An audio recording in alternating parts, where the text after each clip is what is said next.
Salam, saudara yang dikasih Tuhan. Bertemu kembali di hari yang indah ini. Saya yakin berkat Tuhan, sukacita dari Tuhan masih tetap melingkupi, masih tetap kita nikmati bersama-sama. Saudara yang dikasih Tuhan, sebelum kita baca firman Tuhan, satu pertanyaan bagi kita. Sudahkah kita bersatu teduh pagi ini? Sudahkah kita membaca firman dan berdoa pagi ini? Ayat firman Tuhan yang akan kita baca hari ini mengajak kita betapa pentingnya menikmati firman Tuhan sebagai sumber kebahagiaan yang sejati. Mari kita baca bagian firman Tuhan dari kitab Mazmur pasal yang pertama. Mazmur pasal yang pertama ayat 1 sampai ayat 6 demikian. Jalan orang benar dan jalan orang fasik. Berbahagialah orang yang tidak berjalan menurut nasihat orang fasik, yang tidak berdiri di jalan orang berdosa, dan yang tidak duduk dalam kumpulan pencemooh, tetapi yang kesukaannya adalah Taurat Tuhan, dan yang merenungkan Taurat itu siang dan malam. Ia seperti pohon yang ditanam di tepi aliran air, yang menghasilkan buahnya pada musimnya, dan yang tidak layu daunnya, apa saja yang diperbuatnya berhasil. Bukan demikian orang fasik, mereka seperti sekam yang ditiupkan angin. Sebab itu orang fasik tidak akan tahan dalam penghakiman. Begitu pula orang berdosa dalam perkumpulan orang benar. Sebab Tuhan mengenal jalan orang benar, tetapi jalan orang fasik menuju kebinasaan. Saudara yang dikasih Tuhan, hidup ini adalah pilihan. Dan ayat ini mau memberikan kita sebuah pilihan. Kita mau kebahagiaan orang fasik atau kebahagiaan yang sejati sebagai orang benar. Hidup ini pilihan. Semua orang ingin bahagia. Semua orang ingin bahagia. Ingin kesuksesan, ingin kekayaan, ingin kejayaan. Tapi pertanyaannya, apakah kita ingin kebahagiaan sejati atau tidak? Saudara, ayat ini mencatat dua tipe. Yang pertama, orang benar. Orang benar dikatakan ia menyukai Taurat Tuhan dan merenungkan Taurat itu siang dan malam. Kebahagiaan sejati hanya bisa didapat, saudara-saudara, dari keinginan hati, kerinduan, kedisiplinan, hati yang mau terus-menerus mencari firman Allah dan merenungkan. Kenapa? Dalam kitab Roma 1 ayat 16-17 dikatakan bahwa Injil itu adalah kekuatan Allah. Firman itu kekuatan Allah. Saudara ingin menikmati kekuatan Allah, saudara ingin menikmati kuasa Allah, saudara ingin mengerti kehendak Allah, harus baca firman Tuhan. Lalu saudara-saudara, di tempat lain dalam Yeremia 17 ayat 7 dikatakan, diberkatilah orang yang mengandalkan Allah.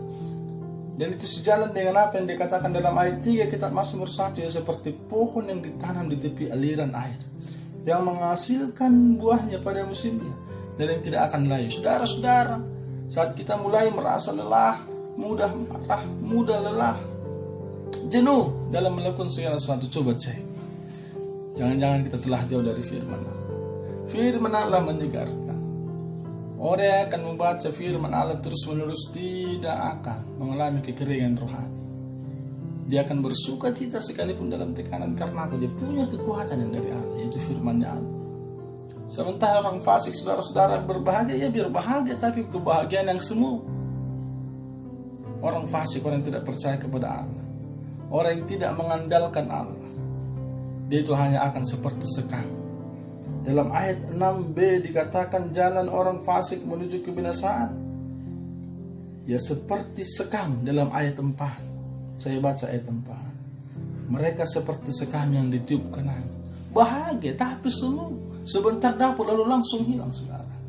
Suatu ketika saya baca artikel, dikatakan uang yang banyak dapat membeli rumah yang mewah, tapi uang yang banyak tidak dapat membeli damai sejahtera untuk tinggal di rumah yang mewah. Uang yang banyak bisa membeli tempat tidur yang mahal, tapi uang yang banyak tidak dapat membeli tidur yang nyenyak.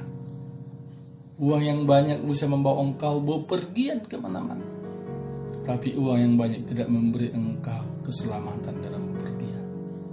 Uang yang banyak dapat memberikan segalanya yang bisa kamu ingin beli, tapi uang yang banyak tidak dapat membeli kebahagiaan. Saudara, kebahagiaan sejati hanya didapat dalam firman Allah. Dan ini menjadi alasan kita kenapa penting pagi hari, malam hari mencari firman Allah. Karena kita hanya akan bisa menjadi orang benar kalau kita hidup dalam sang sumber kebenaran, yaitu firman Allah. Saudara mau pilih yang mana? Hidup bahagia seperti orang fasik yang dapat lalu langsung pergi, semua hilang. Ada tekanan, langsung loyo, putus asa. Atau saudara mau kebahagiaan yang sejati itu dengan firman Allah. Saudara yang dikasih Tuhan. Firman Tuhan hari ini mengingatkan kita pentingnya firman Allah. Kadang kita mencari banyak alasan untuk tidak membaca firman Allah, untuk tidak mentaati firman Allah. Suatu ketika saya dapat cerita dari teman, ilustrasi yang sangat menarik tentang seorang yang bernama, ya katakanlah Uco. Suatu ketika Uco baru selesai lulus mengemudi dan dia sudah dapat SIM. Lalu dia bilang sama papanya, "Papa, aku sudah lulus tes mengemudi dan aku sudah punya SIM. Aku ingin mengendarai mobilnya Papa." Papanya bilang, "Oh boleh, bagus. Tapi dengan satu syarat. Yang pertama, kamu harus belajar dengan rajin. Nilaimu di sekolah harus lebih bagus dari yang lain. Dan setelah itu, kamu harus rajin baca Alkitab. Dan rambutmu yang gondrong itu harus kamu potong." Saudara yang dikasih Tuhan, Ucok bilang boleh. Sebulan berikutnya saudara-saudara betul dia datang membawa rapor bulanan dan dia bilang, "Papa, nilai raporku jauh lebih bagus dari yang sebelumnya." Papanya bilang, "Oh mantap." Lalu dia bilang, "Papa, aku juga sudah rajin baca Alkitab." Betul. Papanya memang sudah lihat dia 1 bulan penuh baca Alkitab. Tapi dia bilang yang terakhir, "Papa, tapi selama aku baca Alkitab, aku melihat di perjanjian lama, bahkan di perjanjian baru Yesus Kristus itu dicatat gondrong. Elisa gondrong, Abraham, Musa gondrong, bahkan Yesus pun gondrong. Berarti tidak salah kalau aku gondrong, tidak perlu pangkas rambut." Papanya bilang, "Wow, betul apa katamu? Tapi nak, sepanjang Papa baca Alkitab juga, Yesus, Musa, Elia, dan mereka nabi-nabi perjanjian lama yang kau katakan gondrong itu, mereka mana-mana tidak naik mobil. Mereka jalan kaki. Berarti engkau jalan kaki saja." Saudara, apa yang mau dikatakan? Banyak alasan kita untuk tidak mentaati firman Allah. Sering kita kompromi. Aku kan sudah seperti ini, kalau boleh yang seperti ini janganlah, nggak apa-apa.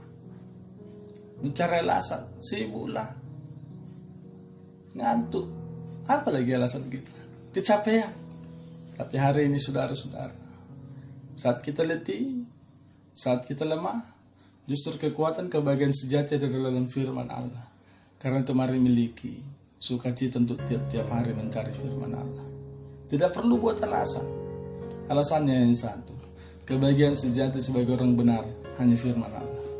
Mari renungkan tiap-tiap hari. Kita berdoa. Tuhan, kami bersyukur firman Tuhan yang menyapa kami pagi ini.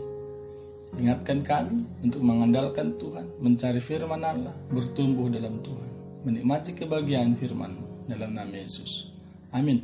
Baik saudara-saudara yang dikasih Tuhan, selanjutnya kita akan berdoa khusus untuk bangsa dan negara kita, untuk penyelesaian COVID-19 dan banyak hal. Kita akan berdoa syafaat untuk negeri kita. Mari kita berdoa. Bapa Surgawi, terima kasih. Kembali kami datang berdoa kepada-Mu Tuhan. Seharusnya pada pagi hari ini, hari yang indah ini kami mau berdoa. Membawakan bangsa Indonesia yang kami kasih, negara kami tercinta ini Tuhan. Secara khusus dunia juga semuanya. Tuhan, kami berdoa untuk COVID-19 yang saat ini menjadi wabah yang menakutkan bagi kami secara umum. Tuhan, kami berdoa biarlah ini cepat berlalu Bapak. Tolong pemimpin bangsa ini. Seharusnya pada saat ini di Indonesia ada 5.400 sekian yang sedang dirawat Tuhan. Ada 600-an orang yang telah sembuh. Tapi lebih lagi Tuhan, kami berdoa biarlah sungguh-sungguh mereka 5.400-an orang yang sedang dirawat boleh sembuh.